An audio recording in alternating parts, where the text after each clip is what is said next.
இயேசு Eli Eli லாமா சபக்தானி என்று மிகுந்த சத்தமிட்டு கூப்பிட்டார். அதற்கு என் தேவனே என் தேவனே ஏன் என்னை கைவிட்டீர் என்று அர்த்தமாம்.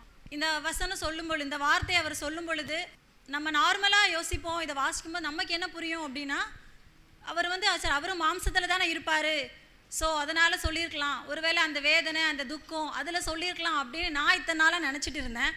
ஸோ ஆனால் நான் இதற்காக நான் தியானிக்கும் பொழுது தான் கர்த்தர் எனக்கு நிறைய காரியத்தை தெரியப்படுத்தினாங்க. அதில் ஒரு 3 காரியத்தை நான் உங்களுக்கு சொல்கிறேன். சங்கீதத்தில் நம்ம தாவீது ராஜா ஆல்ரெடி தாவீது தீர்க்க தரிசனமாக இந்த வசனம் சொல்லியிருப்பாங்க, என் தேவனே ஏன் என்னை கைவிட்டீர் அப்படின்னு சொல்லி. ஸோ இயேசு மரிக்கிறதற்கு ஒரு 1000 வருஷத்துக்கு முன்னக்கூட்டி தீர்க்க தரிசனமாகவே தாவீதிற்கு கர்த்தர் வெளிப்படுத்தினது தான். ஸோ அது நிறைவேறத்தக்கதாக இந்த இடத்துல சிலுவையில் இயேசு அந்த வார்த்தைகளை சொன்னார், என் தேவனே ஏன் என்னை கைவிட்டீர் என்று. அங்கிருக்கிற யூதர்கள் அறியத்தக்கதாக, அதாவது யூதர்கள் நம்பத்தக்கதாக வார்த்தை நிறைவேறப்பட்டது. ஏன்னா பைபிளில் இருக்கிற ஒவ்வொரு வசனமும் ஒவ்வொரு வார்த்தையும் சத்தியம் உள்ளது, நிறைவேறுது. அதற்கான வசனம் மத்தேயு 24 அதிகாரம் 35 வாசிச்சிங்கன்னா, வானமும் பூமியும் ஒளிந்து போகும், என் வார்த்தைகளோ ஒளிந்து போவதில்லை என்று சொல்லி.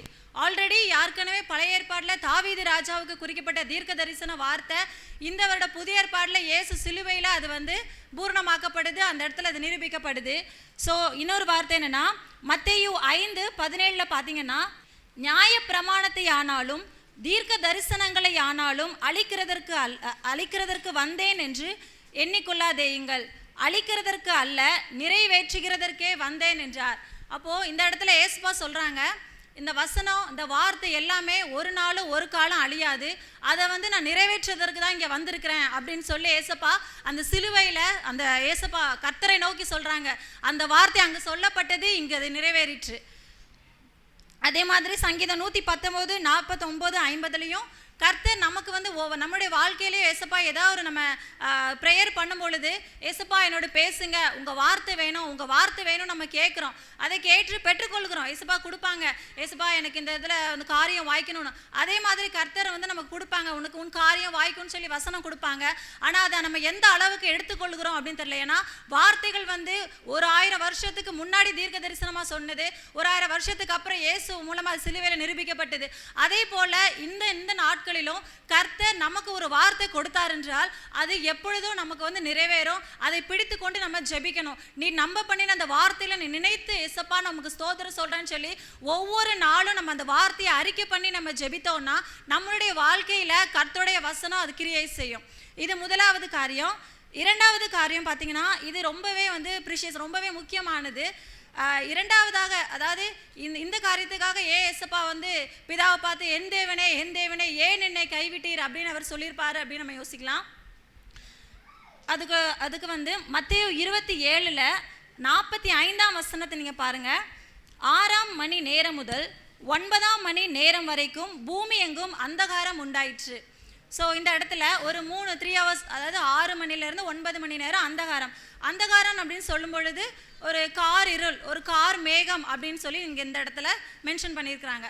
ஸோ கார் இருள் அப்படின்றது என்னென்னா, பழைய ஏற்பாடு காலத்தில் மோசேயின் காலத்தில் மோசே கர்த்தருடைய வார்த்தையை கர்த்தர்கிட்ட பேசும்பொழுது சீனாய் மலையில் இருக்கும் பொழுது அப்போது ஏசப்பா முதல்ல அவருடைய பிரசன்னம் வருவதற்கு முன்பாக கார் இருள் அந்த இடத்துல மூடுகிறது. கார் இருள் அந்த இடத்த ஃபுல்லாக, அந்த மேகம் ஃபுல்லாக அந்த இடத்த மூடின உடனே கர்த்தருடைய பிரசன்னம் இறங்கி தேவ ஆவியானவர் கர்த்தர் மோசையோட பேசுகிறாங்க. அதே போல் இந்த இடத்துல அந்தகாரம் உண்டாகுது.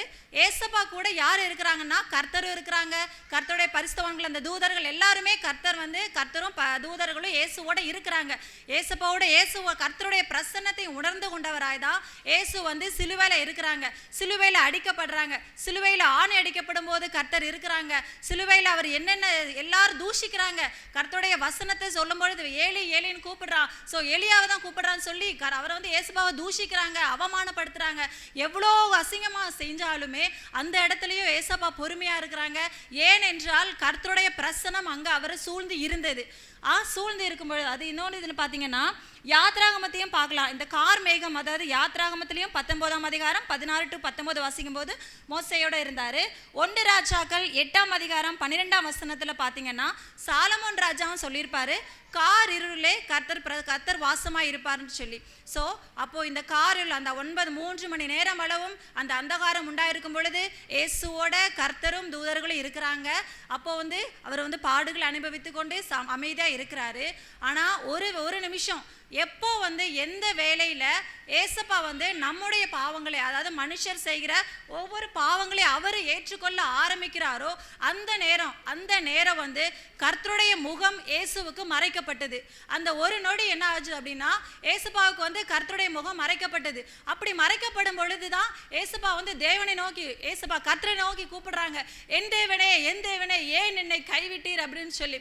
அவர் அவ்வளோ நேரம் கர்த்தருடைய பிரசன்னம், கர்த்தர் என் கூட இருக்கிறாங்க அப்படின்னு சொல்லி ஏசப்பா சிலுவையில இருந்தாரு. இருக்கும் பொழுது எப்போ மனுஷருடைய பாவங்களை இயேசு சுமக்க ஆரம்பிக்கிறாரோ அந்த நேரம் கர்த்தருடைய பிரசன்னம் இயேசுவை விட்டு விலகுது. இயேசுவை விட்டு விலகும் பொழுது ஏசப்பா அப்போ அந்த கதறுதலோடு தான் இயேசு தேவனை நோக்கி சொல்றாங்க, ஏன் என்னை கைவிட்டீர் அப்படின்னு சொல்லி. ஏன்னா நம்மளுடைய கர்த்தர் பாவத்தை அங்கீகரிக்கிறவர் அல்ல, அவர் நீதியுள்ள நியாயாதிபதி. நம்மளுடைய பாவங்கள் அவர் மீது ஏறும் பொழுது கர்த்தருடைய முகம் அவருக்கு மறைக்கப்பட்டது நிமித்தமாக அவர் என் தேவனே ஏன் என்னை கைவிட்டீர் என்று சொல்லி நமக்காக பிதாவிட்ட பரிந்து பேசுகிறார். அதனால நம்மளும் என்ன பண்ணணும்னா எப்பொழுதுமே கர்த்தருடைய வார்த்தையை விசுவாசிச்சு அதை நோக்கி நம்ம முன் சென்று போனோம். வானமும் பூமியும் ஒளிந்து போனாலும் கர்த்தருடைய வார்த்தை ஒரு நாளும் ஒரு காலம் ஒளிந்து போகாது. கர்த்தர் தாமே இந்த வார்த்தைகளை ஆசீர்வதிப்பாராக.